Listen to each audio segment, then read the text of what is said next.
Abdiziku? Absolutisht po. Çka po bazojmë? Po bazojmë në sondazh, në matje.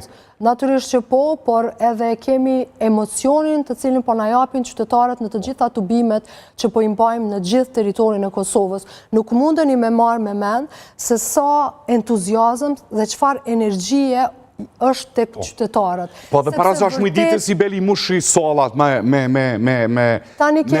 elektor, me përkras.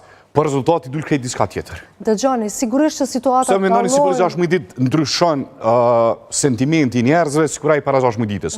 Dorë në zemër dhe para 16 ditë, i mushi sallat, beli njerëz bëjshin besë, keni me dalë 2 të parte, po dul krejt rezultat tjetër, dul 3. Dëgjoni, në zgjedhjet e kaluara kemi pas një situatë krejtësisht tjetër dhe tash kemi një situatë tjetër sepse kemi një parti e cila i ka fituar zgjedhjet, në fakt nuk ka arritur ta bëj kuvendin dhe ta krijoj qeverinë, do të thonë që edhe kur e marrin qeverisjen, edhe kur qytetarët ja besojnë në fakt qeverisjen, ata nuk kanë arritur gjeni kompromis, edhe do duhet që ne me mujtë të tëra ta humbim kohën me një person si që ishte Albulena Agjiu për ta kandiduar për kryetaret të kuvendit. Në qka be bazoni si do tjetë kryeministër, zoti Abdiziku? Thash, nëse bazoni të njerëz të shumica para 16 dite nuk ndodhi sa ashtu shrupan sallat.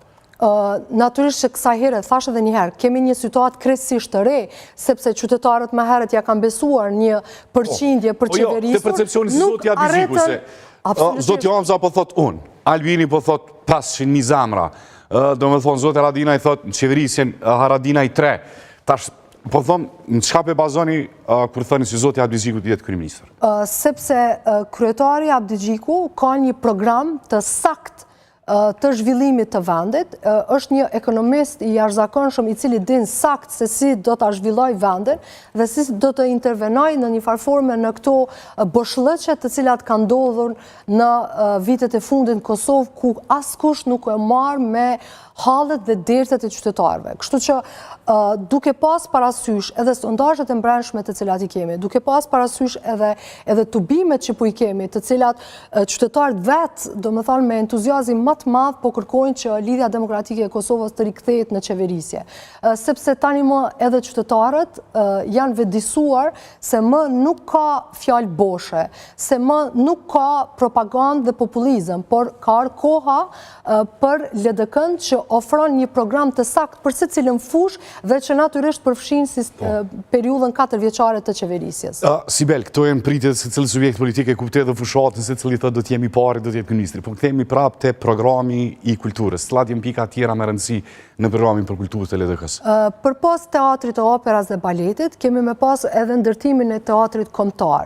Realisht, teatri kombëtar i cili gjendet sot në sheshin e Prishtinës, ne do t'a rikthejmë si teatr të kryeqytetit, sepse me gjithatë konsiderojmë që ky teatr... Do t'a bëjnë teatrin e Prishtinës, Sibel? Do t'a bëjnë, po. Që 10 vjetë kërkojnë edhe shumë mismi me peticione, me kërkesa. Teatrin kombëtar do t'a shndrojnë në teatr të qytetit. Jo Dodonën, Dodona është teatri Kukla, 30. Dodona do t'a ketë një karakter tjetër që besoj që do t'i referohet vetëm teatrit të fëmijëve.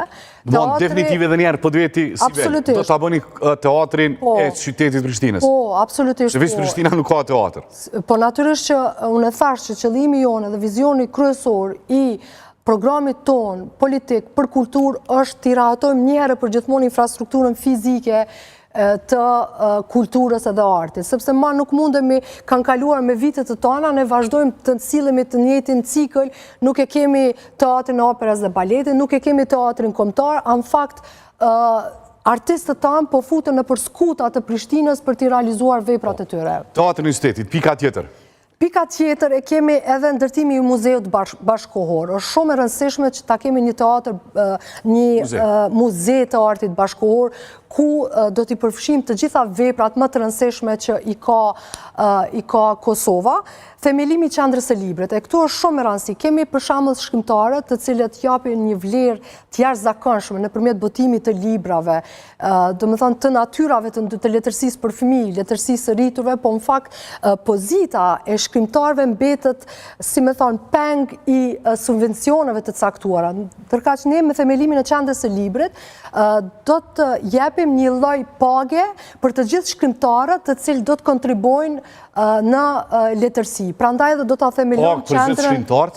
Po, do më thonë, natyrisht që do të krijohet edhe klasifikime, sepse qendra e librit do të ketë një bordë që do të funksionoj, dhe natyrisht që qendra e librit do të luan edhe rolin e përkthimeve të veprave ma të rëndësishme që kanë të bëjnë me kulturën edhe artin në përgjithësi edhe të letërsisë. Paga për shkrimtarët. Absolutisht, sepse tani për tani kemi shkrimtarë të jashtëzakonshëm, të cilët thjesht edhe njerë po e përsëris, kanë mbet peng i subvencioneve që duhet ta marrin ndërshkrimin e tyre dhe të përfshihen qoftë në komunë apo në ministrit kërkojnë që vepra e tyre të botohet. Ne do të krijojmë një buxhet të veçantë për qendrën e librit, kur do të themelohet një bordë dhe shkrimtarët do ta kenë jo vetëm hapësirën ku ata do të krijojnë, por edhe do të paguhen për këtë çështje, por natyrisht edhe veprat e tyre do të përkthehen në gjuhë të ndryshme.